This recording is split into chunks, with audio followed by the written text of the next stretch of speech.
Magandang umaga, kumusta po? Narito po ulit ang update natin para sa lagay ng ating panahon.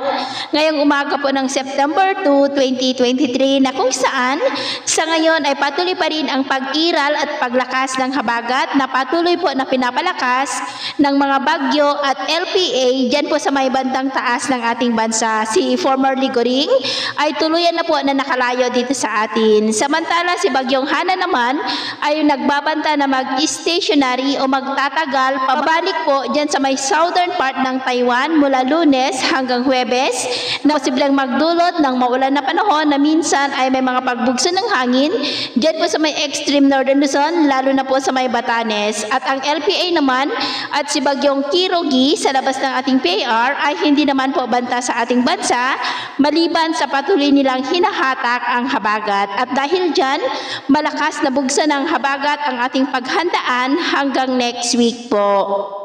At sa atin naman pong long range forecast ay wala naman pong bagyo pa na nakikita na tatawid sa malaking bahagi ng ating bansa pero posible pa rin ang pamumuo ng mga sama ng panahon sa susunod na mga araw at ang development pa rin ng mga ito ang patuloy po natin nababantayan. At sa lagay ng ating panahon ngayong madaling araw ay generally fair weather po sa malaking bahagi ng ating bansa pero dahil sa habagat ay may mga pag-uulan sa ilang bahagi ng extreme northern Luzon, Ilocos Region, Central Luzon, Metro Manila, ilang bahagi ng Cordillera at Calabarzon, malaking bahagi ng Mindoro Provinces, at ilang bahagi po ng Western Visayas at Sulu Archipelago. At mamaya ay sisikat ang araw sa malaking bahagi ng ating bansa pero dahil sa habagat ay makakaranas pa rin ng maulap na kalangitan na may mga pulupulong pag-ulan dyan po sa kanlurang bahagi ng Northern Luzon, malaking bahagi ng Central Luzon,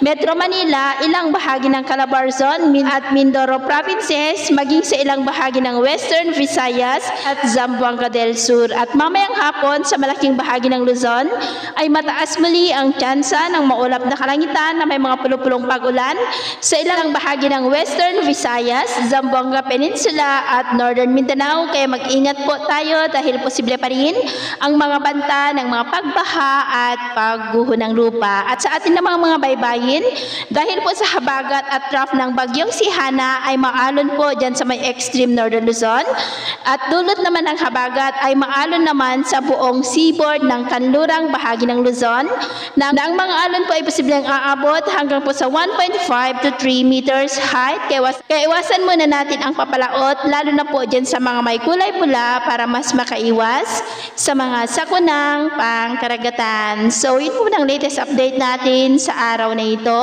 At ako po muli si James na nagsasabing sa kahit na pagsubok po na darating sa ating buhay, huwag na huwag po tayong mawawalan ng pag-asa. Thank you and God bless!